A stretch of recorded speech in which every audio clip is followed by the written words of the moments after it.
Right, just a quick one on some little jobs I've done over the weekend. We are into December now, so most of the protection work is done, but I have just finished up doing a few little bits, so we'll look into that. So the Arid bed cover's doing its job, keeping everything dry. And that's one of the few places that gets a decent amount of sun this time of year because the sun is so low in the sky. But that is well positioned for more arid planting. But yeah, you can't really see much through that. So some of the jobs I have done over the weekend is some quick little jobs really. All the cannas I had in pots, I decided just to clump together, so they're still potted, all crammed together, and just a bit of tarpaulin over them. So hopefully that'll be enough just to keep them going through winter. That probably does warm up a little bit during the day under there, but hopefully that'll keep the frost off enough to keep them alive. I did have some dahlias in there as well, which I've covered up and put next to the house. So looking around, when you get the cannas and that die down, you tend to see a few plants that you forgot you had, or get a good view of some of the smaller plants. So we haven't seen it much this year, but there's a nice cordyline purple passion there, which is sort of a nice deep purple variegated cordyline.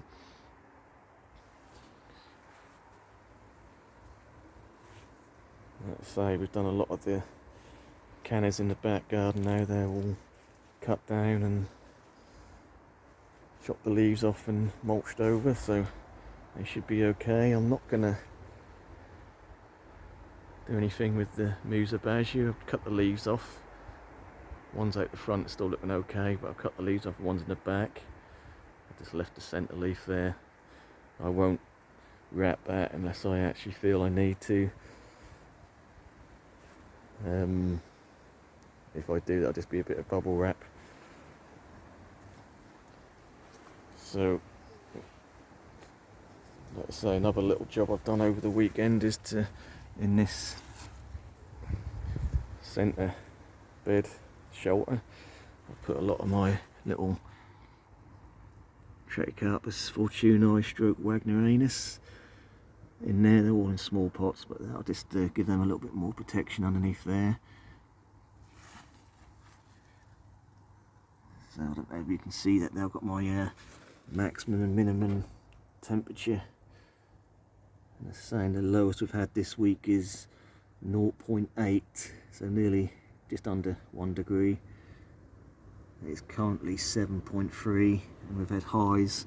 Obviously it's going to be a false high because it's underneath the shelter here, but it says 17.6. So it does warm up during the day, even though it's not really,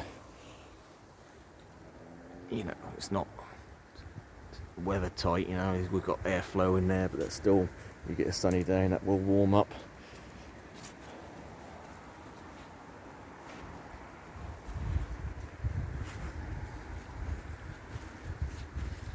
Just a little note that the tomato tree has started to shrivel up a bit. The leaves, the top leaves, obviously the ones that are exposed to the cold winds, have given up a bit.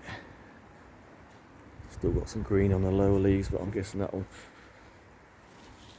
drop them within the next week or two.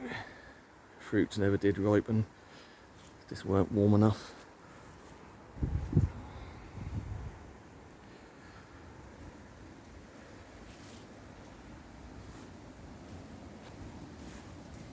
The fuchsias are still looking pretty good for December.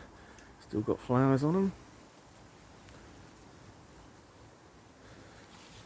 And even the big ace has not dropped its leaves yet. Still got some nice shades of pinks and reds and yellows. Yeah, so anyway, not much going on in the garden, so I just thought I'd do a quick one, see what we're looking at the moment.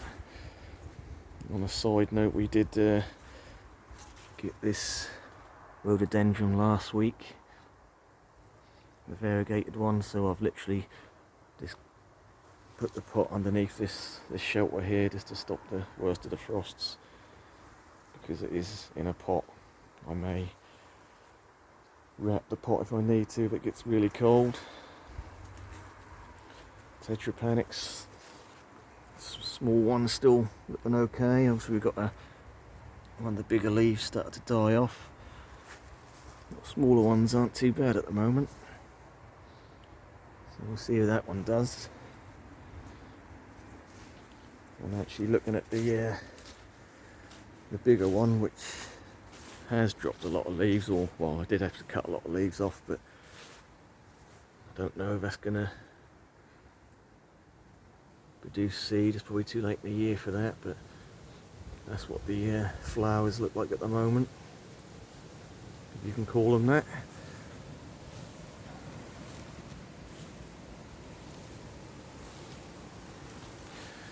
Canariensis always looks good year round.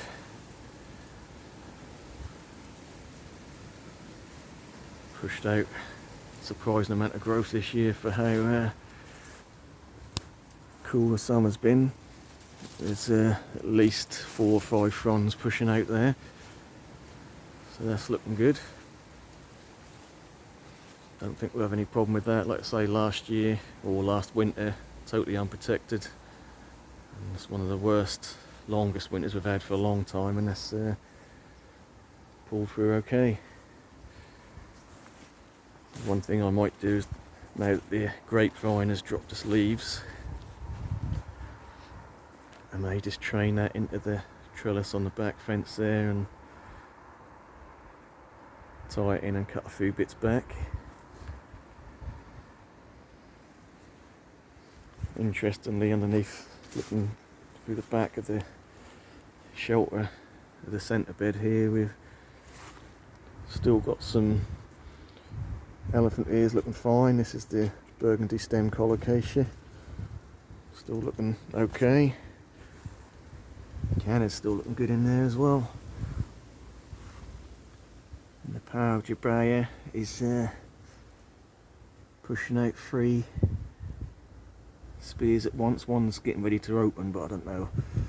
Now it's so cold, it might just stay dormant until spring again. But yeah, so obviously I want to protect the main sort of expensive plants in here, but there's a lot of smaller plants that will get protected alongside them.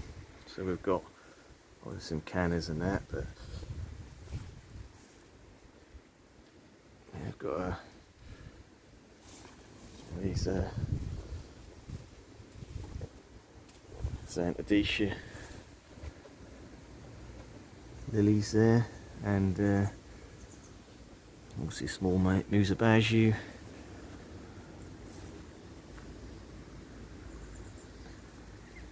Yeah, so not really much happened. So I did like I say, just done a few jobs there, just protected the few more little bits, and really, other than any serious cold coming, everything's done. Like I say, with the Washingtonias, it's always a gamble with. In most parts of the country, they're not really that hardy, I guess, but seem to get away with it here in Suffolk. So this one has been in the ground for 4 or 5 years. It's done absolutely fine. First couple of years I did wrap the trunks with a bit of fleece, but apart from that, they've been okay. I think last year even these this is probably one of the smallest robustas and I did rat bat last year, but not going to bother this year. We'll see what happens. And if it doesn't make it, then it didn't make it. That gives me a plant opportunity for something else. But if it does make it, that's a bonus. The fact is, obviously we've got some flowers going on there.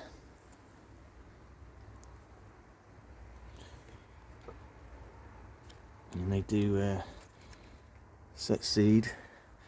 So I have had one self seed there which I dug out and potted up.